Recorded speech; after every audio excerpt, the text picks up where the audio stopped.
सुरेश के दो बेटे थे, भीरू और धीरू। वो अपनी आखिरी वक्त में अपने बिस्तर पर था और उसके दोनों बेटे उसके पास आंखों में आंसू लिए बैठे थे। पिताजी, आप चिंता मत कीजिए, मैं और धीरू है ना, हम आपको कुछ नहीं होने देंगे। हाँ पिताजी, आप बस आराम कीजिए, डॉक्टर अभी आता ही होगा।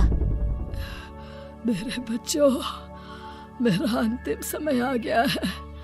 तुम दोनों मेरी बात ध्यान से सुनो। मैंने वकील से कहकर अपनी जायदाद तुम दोनों में आधी आधी बांट दी है। मेरे जाने के बाद तुम दोनों मिलकर रहना, एक दूसरे के सुख दुख में साथ देना। तुम्हारी माँ की भी यही इच्छा थी। जी पिताजी, आप जैसा कहेंगे हम वैसा ही करेंगे। जी पिताजी, आप जैसा कहेंगे हम वैसा ही करेंगे। और सुरेश उन्हें छोड़कर चला जाता है। अरे धीरू भाई, मैं तुझसे कहना चाहता था कि मुझे व्यापार बढ़ाने के लिए कुछ रुपयों की जरूरत है। अब पिताजी के जाने के बाद हम दोनों ही एक दूसरे का सहारा है। पिता के जाने के कुछ दिनों के बाद दोनों भाइयों की जिंदगी धीरे धीरे सामान्य हो जाती है।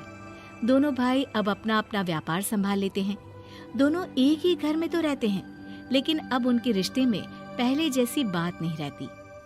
भीरू शुरू से ही लालची था, इसलिए सुरेश ने पहले ही उन दोनों में प्रॉपर्टी का हिस्सा बांटकर लड़ाई की गुंजाइश खत्म कर दी थी।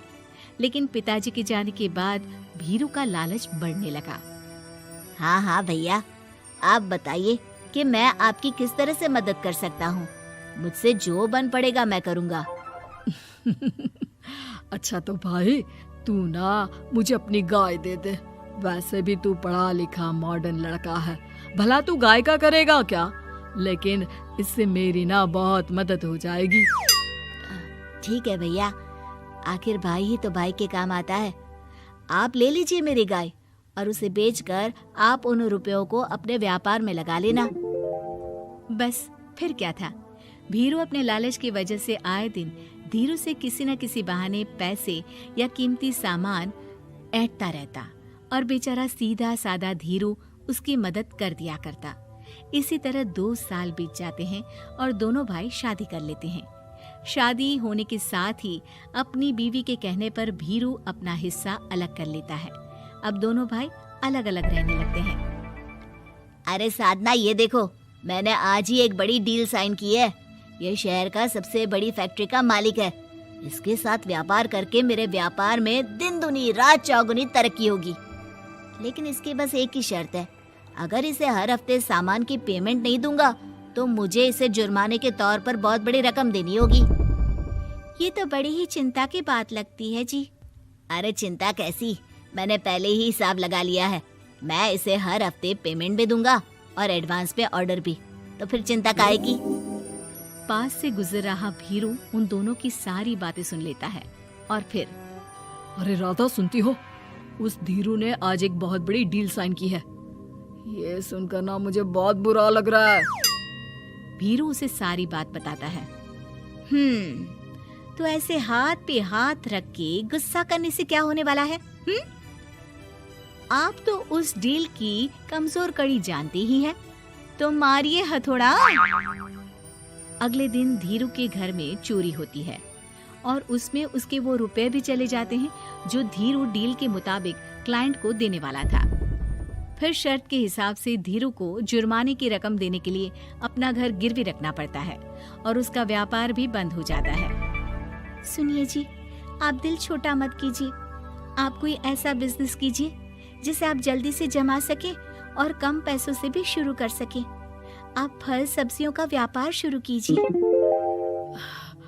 तुम ठीक कहती हो, मैं कल से ही मंडी जाकर सब जानकारी लेकर आता हूँ। उधर भीरू और राधा धीरू की बर्बादी की खुशियां मनाने में लग जाते हैं और इधर धीरू खूब मेहनत करके फिर से अपनी आर्थिक हालात पटरी पर ले आता है। लेकिन फिर एक दिन, अजी सुनती हो, तुम यहाँ पर उसके बर्बाद होने की गलतफहमी में खुश हुए जा रहे थे और तुम्हारे भाई का फल सब्जियों का व्यापार बड़ा अच्छा चल निकला है। मैं अभी बाजार में उसकी दुकान देख कर आ रही हूँ।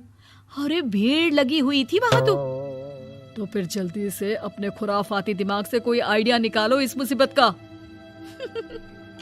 आइडिया तो बहुत अच्छा है मेरे दिमाग में। अपने भाई से कह के इसके गोदाम में चूहे डलवा दूंगी, फिर देखना नजारा। राधा की चालाकी से धीरू का ये काम भी ठप हो जाता है। अब धीरू और उसकी पत्नी के लिए उधार पर जीने के अलावा कुछ नहीं बचा था। बेचारा ईमानदार धीरू अपने भाई भाभी की चालाकी की वजह से बहुत बुरे दिन काट रहा था। मैं तो बिल्कुल बर्बाद हो गया साधना। पिताजी का दिया हुआ अच्छा खासा बिजनेस संभाल रहा था, लेकिन मेरी किस्मत ने मुझे यहाँ लाकर खड़ा कर दिया। अब तो खाने के भी लाले पड़ रहे हैं। कोई नौकरी भी इतनी आसानी से नहीं मिल रही। मुझे माफ कर दो, मेरे साथ रहकर तुम्हें भी ये दिन देखने पड़ रहे हैं। देखिए जी, आप दिल छोटा मत कीजिए। भगवान कोई ना कोई रास्ता जरूर खोल देगा हमारे लिए। और मेरे दिमाग में तो एक अच्छा आइडिया आ भी गया। मैं बचपन से ही अपनी दादी, नानी और माँ को एक खास तरह का अचार बनाती देखती आई हूँ। वो अचार जितना टेस्टी होता है उतना ही उसे बनाना मुश्किल भी, लेकिन एक बार बन जाने पर वो जल्दी खराब भी नहीं होता जी। वो अचार सिर्फ हमारे ही गांव में बनता था, जिसे खरीदने के लिए दूर दूर से लोग आते थे। मैं सोचती हूँ वही अचार बनाने का काम हम शुरू करें तो। मैं बनाया करूंगी और आप उसे मार्केट में बेच आया करना। साधना, तुम्हारी बातों से मेरे मन में उम्मीद जाग उठी है, लेकिन ये सब काम शुरू करने के लिए रुपए कहाँ से आएंगे? ए जी, मेरी ये कंगन किस दिन काम आएंगी? आप इन्हें गिरवी रखवा लो और जब पैसे आ जाए तो इन्हें छुड़वा लेना। साधना बाजार जाकर अचार बनाने का सामान लेकर आती है। फिर घर आकर सारे खिड़की दरवाजे बंद करके अचार बनाती है और धीरू उस अचार को पैक करने में साधना की मदद करता है और अगले दिन बाजार में बेच भी आता है। शुरू में सिर्फ 10 बोतल अचार ही बन पाता है, लेकिन उसे बेचकर हुए मुनाफे से अचार की बोतलें 10 से 50 और फिर 1000 और 10,000 हो जाती है। अब धीरू को अपने काम में मदद के लिए कुछ लोगों को भी काम पे रखना पड़ता है, लेकिन अचार अब भी साधना ही बनाती है और अपनी रेसिपी का सीक्रेट बनाए रखती है। अब देखते ही देखते धीरू साधना ब्रांड अचार आसपास के कई शहरों में मशहूर हो जाता है और धीरू के दिन एक बार फिर बदलते हैं। धीरू के पास अब भीरू से दुगना बड़ा घर, गाड़ी, धन, अचार की कई फैक्ट्रीज और नौकर चाकर होते हैं। धीरू की इतनी तरक्की देखकर भीरू और राधा बुरी तरह से जल भुन जाते हैं, लेकिन अब उनके खिलाफ उनकी कोई चाल कामयाब नहीं होती। सुनिए जी, मैं ना कहती थी कि आप हिम्मत रखिए, एक दिन भगवान हमारे रास्ते जरूर खोल देगा। और देखिए जी, आज हम कहाँ से कहाँ आ गए। ये सब तुम्हारे फौलाद जैसे मजबूत मन की वजह से हो पाया है साधना, वरना एक समय मैं तो हिम्मत ही हार चुका था। तुमने न सिर्फ मेरा हौसला बढ़ाया बल्कि बिजनेस में मेरा साथ भी दिया। जहाँ एक तरफ धीरू और साधना अपनी मेहनत और हौसले से बहुत तरक्की कर चुके थे, वहीं दूसरी तरफ भीरू और राधा के लालच और धोखेबाजी की वजह से वो इनकम टैक्स वालों की नजरों में आ चुके थे।